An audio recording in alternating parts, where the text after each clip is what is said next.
जय हिंद दोस्तों, स्वागत है आप सभी का जीएस की पाठशाला में। दोस्तों, यूपीपीएससी आरओ से रिलेटेड ये सीरीज है। बेसिकली ये उन सभी परीक्षाओं के लिए महत्वपूर्ण है जहां पर आपको जीएस, फैक्ट्स ये सब पूछे जाते हैं। ठीक है। और ऐसी कोई सी भी परीक्षा नहीं है, ऐसा कोई सा भी एग्ज़ाम नहीं है जहां पर आपका जीएस या कोई फैक्ट्स ना पूछा जाए। हार्डली कोई, एक आध दो छोड़ करके। ठीक है। तो आप इसको लाइक कीजिए, शेयर कीजिए। चैनल पर नए हैं तो सब्सक्राइब करके बेल आइकन प्रेस कर लीजिएगा ताकि वीडियो का नोटिफिकेशन वगैरह आपको मिलता रहे। ठीक है। ये इस सीरीज का 11वां वीडियो है। ठीक है। इससे पहले मैंने 10 वीडियोज़ बनाए हैं। बहुत महत्वपूर्ण महत्वपूर्ण फैक्ट्स मैंने कराए हैं। ये बेसिकली आपका एक मतलब फास्ट रिवीजन कराएगा, क्विक रिवीजन करवा देगा ये। ठीक है, वन लाइनर के माध्यम से। ठीक है। ये बहुत ही महत्वपूर्ण सीरीज है, इसको देखिए, लास्ट तक देखिएगा, आपको खुद ही समझ में आ जाएगा कि कितने सारे फैक्ट्स मैंने 10 से 15 मिनट, बहुत बड़ा वीडियो नहीं होगा, 10 से 15 मिनट का वीडियो होगा। आप इसको देख लीजिए, 1.5 की स्पीड से भी देखेंगे तो भी आपको ये बहुत बेहतरीन तरीके से समझ में आएगा। ठीक है। तो इसको लाइक कीजिएगा, शेयर कीजिएगा और मोटिवेशन बढ़ाइएगा। ठीक है। कमेंट कीजिएगा कि कैसा लग रहा है ये आपको वीडियो, ये सीरीज आपको कैसी लग रही है। ठीक है। चलिए, थोड़ा सा ये इस सीरीज़ का जो ये डे 11 है या 11वां जो वीडियो है वो डिले से आया है, लेकिन ये आपको लगातार मिलता रहेगा। ठीक है। तो ये आप जो भी आगामी परीक्षाएं हैं, चाहे वो आरओ हो, एपीएस हो या फिर आपका यूपीपीसीएस कोर परीक्षा हो, सभी में ये फैक्ट्स पूछे जाएंगे। ठीक। तो इसको ज़रूर देखिए। इसकी पीडीएफ मैं शेयर कर दूंगा, टेलीग्राम चैनल से आप ले सकते हैं। ठीक है। तो चलिए शुरू करते हैं इसको। देखिए, यहाँ पे धातु दिया हुआ है नाम और उससे प्रभावित होने वाला अंग, यानी कि इसका अगर प्रदूषण या इसका स्तर अगर बढ़ता है धातुओं का, ठीक है, चाहे वो मृदा में या जल में कहीं भी, तो क्या चीज़ हो सकता है, किस तरह की बीमारी हो सकती है, कौन सा अंग प्रभावित हो सकता है, वो सब आप देखिए इसको। और हमेशा ये कहीं ना कहीं पूछा ही जाता है ये। ठीक है। 1 नंबर का आपको सवाल इससे जरूर देखने को मिलेगा। देखिए, आर्सेनिक, आर्सेनिक ये फेफड़े के कैंसर के लिए जिम्मेदार होता है, त्वचा का कैंसर भी होता है और ये प्रभावित करता है तंत्रिका तंत्र को। ठीक। ये सब इससे प्रभावित होते हैं, याद रखिएगा। ठीक है। कैडमियम आपकी ये किडनी तथा हड्डी कमज़ोर करना। ठीक। पॉलीविनाइल क्लोराइड जो होती है ये श्वसन संबंधी समस्याएं पैदा करती है। ठीक है, जिसको पीवीसी कह सकते हो आप। ठीक। बेरियम जो है वो आपका मस्तिष्क सूजन में आता है, बेरियम। ठीक है। सीसा आपका किडनी और मस्तिष्क दोनों में प्रभावित करता है, ये दोनों को। पारा जो है वो जो केंद्रीय तंत्रिका तंत्र होता है उसको और किडनी दोनों को प्रभावित करता है। ठीक है। सेलेनियम ये सेलेनोसिस नामक रोग होता है जिसमें बाल और नाखूनों की क्षति होती है। ठीक है। सेलेनोसिस, तो सेलेनियम से याद रखिएगा। बेरिलियम ये कैंसर और बेरिलियम नामक रोग जिससे कि सीने में दर्द होता है। ठीक। ट्राइक्लोथीलीन ये, ठीक है, ये लीवर और ये किडनी दोनों को प्रभावित करता है ये अंग। ठीक। तो याद रखिएगा, इस ये पीडीएफ ले लीजिएगा आप लोग और उससे इसको 2-3 बार अगर आप रिवाइज करेंगे और एक आध बार और वीडियो देख लेंगे, 2 या 3 बार देख लीजिए 1.5 में, तो आपका ये पूरा कंठस्थ हो जाएगा। ठीक है। चलिए, 1857 के विद्रोह से जुड़े महत्वपूर्ण नेताओं की सूची दी हुई है, मतलब उनका स्थान और वहाँ पर कौन रहा उसका नेता, विद्रोह का नेता। ठीक है, 1857 में। ठीक। मेरठ से इसकी शुरुआत मानी जाती है, 10 मई 1857 से। ठीक है, मेरठ छावनी से। ठीक, याद रखिएगा। अब देखिए, दिल्ली में कौन रहा, तो बहादुर शाह जफर और जनरल बख्त खान ये दिल्ली में रहे हैं। ठीक है, दोनों। ठीक। ये बेगम हजरत महल लखनऊ में रही हैं। ठीक है, बिरजिस कादिर भी रहे हैं और अहमदुल्ला, ये अहमदुल्ला बेसिकली फैजाबाद इनका नाम जुड़ता है अहमदुल्ला का। ठीक है, तो फैजाबाद याद रखिएगा। ठीक। इकट्ठे दे दिया है लेकिन आप फैजाबाद याद रखिएगा इनका, अहमदुल्ला का नाम। ठीक है। कानपुर में नाना साहेब, राव साहेब, तात्या टोपे और अजीमुल्ला खान, इनका नाम याद रखिएगा। झांसी में रानी लक्ष्मीबाई का नाम, बिहार में कुंवर सिंह, अमर सिंह, राजस्थान में जयदयाल सिंह और हरदयाल सिंह का नाम भी याद रखिएगा। फरुखाबाद में तुफजल हसन खान और असम, असम में ये कांडा परेश्वर सिंह, मनीराम दत्ता बरुआ।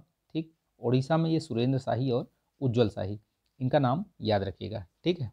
ये महत्वपूर्ण है, इस तरीके से बहुत बार मैचिंग में प्रश्न पूछता है ये। ठीक है। आप कमेंट करके बताइए, पहले भी मैं वैसे बता चुका हूँ, आप कमेंट करके बताइए कि इलाहाबाद से कौन था ये। ठीक है। चलिए मैं ही बता देता हूँ, लियाकत अली। ठीक है, मौलवी लियाकत अली का नाम याद रखिएगा।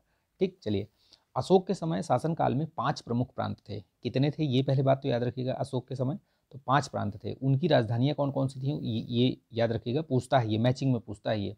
ठीक है। तो उत्तरापथ जो कि उत्तरी प्रांत था उसकी राजधानी थी क्या, तक्षशिला। ठीक है।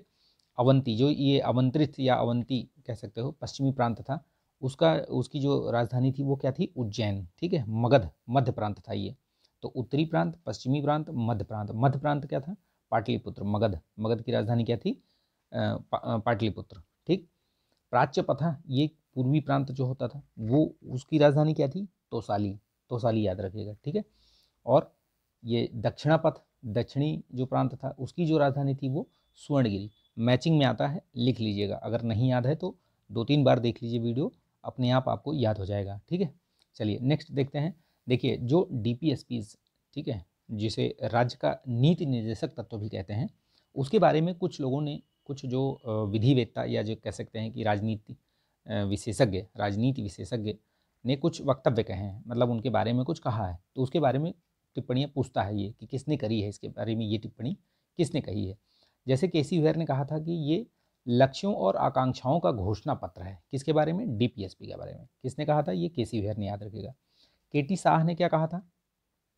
पवित्र अतिशयोक्ति, एक बैंक पर एक चेक केवल तभी दे जब बैंक के संसाधन अनुमति दें। ठीक, ये किसने कहा था? ये तो KT शाह ने कहा था, याद रखिएगा नाम। ठीक है। केसी वेयर ने लक्ष्य और आकांक्षाओं का घोषणा पत्र कहा था, और KT शाह ने इसको मतलब ऐसा कहा था कि ये एक ऐसे बैंक का चेक है जो कि दे बैंक के संसाधनों की उस पर निर्भर करता है, वही उसकी अनुमति देगा। ठीक है। नसीरुद्दीन ने 1 वर्ष के संकल्प से बेहतर नहीं जो जनवरी के दूसरे दिन टूट जाता है। ये किसने कहा था? ये नसीरुद्दीन ने कहा था। TT कृष्णमाचारी ने क्या कहा था इसको? तो इसको भावनाओं का एक वास्तविक कूड़ेदान कहा था, इन्होंने कहा था। TT कृष्णमाचारी, इनका भी नाम याद रखिएगा। ये आपको ऐसे वक्तव्य दे देगा और पूछेगा कि ये किसने कहा था, निम्नलिखित वक्तव्य को DPSP के बारे में किस व्यक्ति ने कहा था, तो आपको याद होना चाहिए। 1-2 बार देख लीजिएगा, याद रहेगा आपको। ठीक। TT कृष्णमाचारी, भावनाओं का वास्तविक कूड़ेदान। ठीक है। अब यहाँ पे देखिए प्रस्तावना के संबंध में किसने क्या कहा है। जैसे अभी मैंने बताया DPSP, वैसे ही प्रस्तावना के संबंध में देख लीजिए। ठीक है, जिसको उद्देशिका भी आप लोग कहते हो। ठीक है, प्रीएम्बल। ठीक। तो KM मुंशी ने क्या कहा है? इसको राजनीतिक कुंडली कहा है, बहुत बार पूछा भी गया है। ठीक है। अर्नेस्ट बार्कर ने इसको संविधान की कुंजी कहा है। ठाकुरदास भार्गव ने इसे संविधान की आत्मा कहा है। NNA पालकीवाला ने संविधान का परिचय पत्र भी कहा है इसको। ठीक है। तो ये इनका नाम याद रखिएगा, इन सभी का। 4-5 लोग हैं ये, और भी लोगों ने कुछ कुछ कहा है, वो भी याद रखिएगा। मैंने जो पॉलिटी की जो प्लेलिस्ट है उसमें मैंने ये सारी चीज़ें बता रखी हैं। ठीक है। ये तो एक क्विक रिवीजन के तौर पे मैं आपको चीज़ें बता दे रहा हूँ। यहाँ देखिए दार्शनिक और उनके दर्शन शास्त्र। ठीक है, वो क्या, किस चीज़ के ये प्रतिपादक थे। ठीक है। तो देखिए जैसे रामानुज, ये विशिष्टाद्वैतवाद। ठीक है। माधवाचार्य, ये आपका द्वैतवाद। ठीक है। निम्बकाचार्य, द्वैताद्वैतवाद। वल्लभाचार्य, शुद्धाद्वैतवाद। ठीक है, याद रखिएगा। ठीक। अद्वैतवाद तो शंकराचार्य का नाम याद रखिएगा, इसमें नहीं है लेकिन बता दे रहा हूँ मैं आपको। ठीक। देखिए संघीय सरकार, इसमें बताया गया है कि संघीय सरकार और एकात्मक सरकार बेसिकली क्या होती है। तो जैसे एक सरकार जिसमें संविधान द्वारा केंद्र और राज्य सरकार के बीच शक्तियों को विभाजित किया जाता है और दोनों स्वतंत्र रूप से अपने अपने अधिकार क्षेत्र में काम करते हैं, उसको संघीय सरकार कहते हैं। ठीक है। और एकात्मक सरकार क्या होती है? जिसमें सभी शक्तियां केंद्र में ही निहित होती हैं। यदि राज्य सरकार मौजूद है तो वे केंद्र से अपने अधिकार प्राप्त करते हैं, यानी कि वो सारा जो अधिकार है वो केंद्र के पास ही रहेगा। अगर राज्य है भी तो वो केंद्र से ही लेगा अपनी शक्तियाँ। ठीक।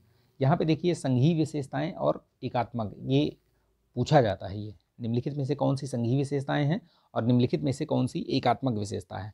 ठीक है। तो ये भारत के परिप्रेक्ष्य में, भारतीय संविधान के परिप्रेक्ष्य में ये बहुत बार पूछा भी गया है। ठीक है। तो इसको महत्वपूर्ण है, ये याद रखिएगा इसको। ठीक। देखिए जैसे द्वैत शासन, ये संघीय है। लिखित संविधान, शक्तियों का विभाजन। ठीक है। तो ये संविधान की सर्वोच्चता, कठोर संविधान, स्वतंत्र न्यायपालिका, द्विसदनात्मकता, ये सब क्या हैं? ये सब संघीय संविधान की विशेषताएं हैं। ठीक है। और एकात्मकता की विशेषता क्या है? देखिए तो मजबूत केंद्र, एकल संविधान, संविधान का लचीलापन, आपातकालीन प्रावधान, एकल नागरिकता, एकीकृत न्यायपालिका, अखिल भारतीय ये जो सेवाएं हैं इनका।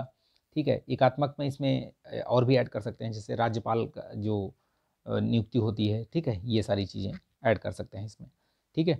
तो ये इतने सारे महत्वपूर्ण फैक्ट्स मैंने आपको इसमें बता दिए हैं। इसको 1.5 की स्पीड से आप देख लीजिए। 9 से 10 मिनट का वीडियो है ये, और देखेंगे वैसे 1.5 में तो और भी कम लगेगा समय। ठीक है। 2 से 3 बार देखिए तो ये जितने भी फैक्ट्स हैं वो आपको याद हो जाएंगे। अदरवाइज़ आप नोट्स बना लीजिए एक बार देख करके, और सीधे इसको आप जो है फिर रिवीजन करिए। ठीक है। तो मिलते हैं नेक्स्ट वीडियो में। इसको लाइक कीजिएगा, शेयर कर दीजिएगा। जय हिंद।